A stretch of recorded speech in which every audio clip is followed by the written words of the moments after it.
It's swimming time! Another day, another sleigh. Char. Hey guys, nag-voice over na naman ako. Skip mo na lang pag ayaw mo. Mwah!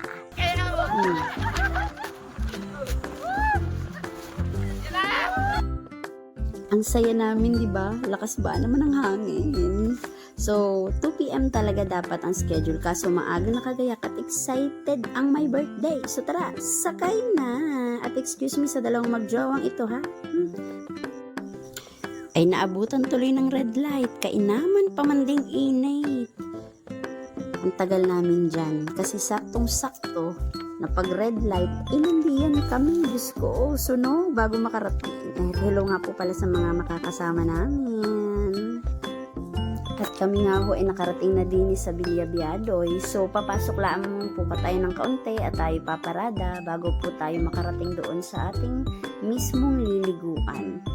Spaghetti pababa, bababa ng pababa. Pero saglit na saglit lang ho yan. Matagal lang sa video. Hindi, joke lang. So, papasok po tayo dyan. Nasa may dulong yan. Makikita ho natin yung swimming pool. O diba, sarap pa yata ng ilalangoy ko din ni mamaya pagkakainit pa man din. Na para bang marunong siyang lumangoy. So meron namang 2 feet, 3 feet, hanggang 6. So aura ng kaunti at medyo fresh pa. Hello sa mga makakasama ko. At thank you nga po pala sa pa-cake ng isa sa mga ampo ng aking pa-fang. Hi Kevin, thank you so much. Sayang heart. O Kenneth, umambag ka daw. May dala na talaga kaming food, tapos nagluto pa rin para bongga ang ilalapang mamaya. So meron kami diyang inihaw na liempo, inihaw na tilapia, at saka inihaw na talong. Pa-shoutout nga daw po pala sa masisipag naming mga cook. Thank you so much po sa masarap na pagkain. Ilang oras din ang ginugo nila dyan sa pagluluto. Kaya marami pong salamat. So after naman yan ay bumalik na rin sila at nag-swimming. Thank you nga po sa nag-alaga na saglit sa aking anak. O diba na para bang. At dumating na nga ang mga team Dakanlao. Hello po. At syempre, pagkadating ng mga yan, wala nang pahipahinga. Kain agad. Syempre, tanghalian na. Hello kapatid. Ikaw ba ang tagabantay? Charot. So, hello po pala sa biyanan ko. Hello, Kimberly. Yan. Nag-swimming-swimmingan na ang anak kong hindi marunong lumangoy pero ang takaw sa swimming. At di mawawala ang kanta-kantahan.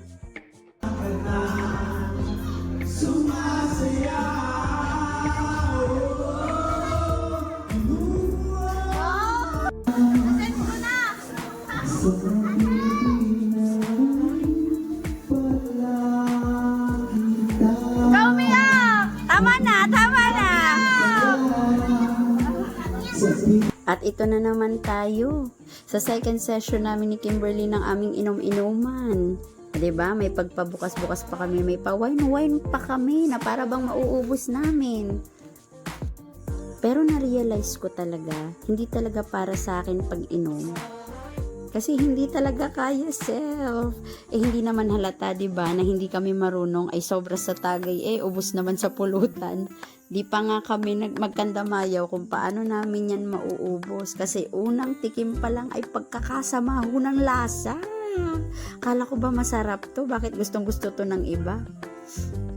Sadyang ako ay husto laang sa kwento at tawa ay talagang pagkakapakla tapos lumipat pa kami ng pwesto. O yan, dumating pa si Adrian at tinuruan kami ng tamang pag-inom na para bang expert yan siya. Hi Ate Doris, alam kong kaya mo yan. Kaya ito para sa'yo na yan lahat. Charot. Ka naman sa pwestong dyan Ate Doris. Hindi ako makita ng camera. Hindi makita ang hagalpak at tawa ko at kayabangan ko na puro pulutan na laang. Naubos na ang pulutan. Mukha laang nalasing Sa tunay lang ay hindi na kami magkandamaya kung paano namin yan uubusin. Kaya napagpasyahan namin iiwanan namin yan. Tama na. Tama na ang yabangan at hindi talaga para sa inuman. O diba? At makikisawsaw pa ang anak ko. Pero kakain lang ho yan ang pinulutan namin. At dahil hindi ho namin maubos ay siya kami na lang ay maliligo. Masaya-saya pa. Swim. Swim. I-swim mo ako. Ay, iba pala yun. Kasarap ng inilangoy namin dyan ay ibinabad pala. So, may kasamang kwentuhan. Tapos, kunwari, tuturo ang mag-swimming. Pero talagang ako hindi matuto maglangoy eh. Pero hayain na, basta't nakapicture, nakababad, at naramdaman na nawala ang init sa sobrang init ng panahon. At yan na nga, uwian time. Kabilis sa dyan ng oras. Kanina'y parang kadadating laang eh. Ngayon pa uwi na ulit. At dito na nagtatapos ang aking chika. Basta always remember, masayahan mo pa ang buhay. Capture every moment kasama sila para mas masaya. Yun lang. Bye-bye.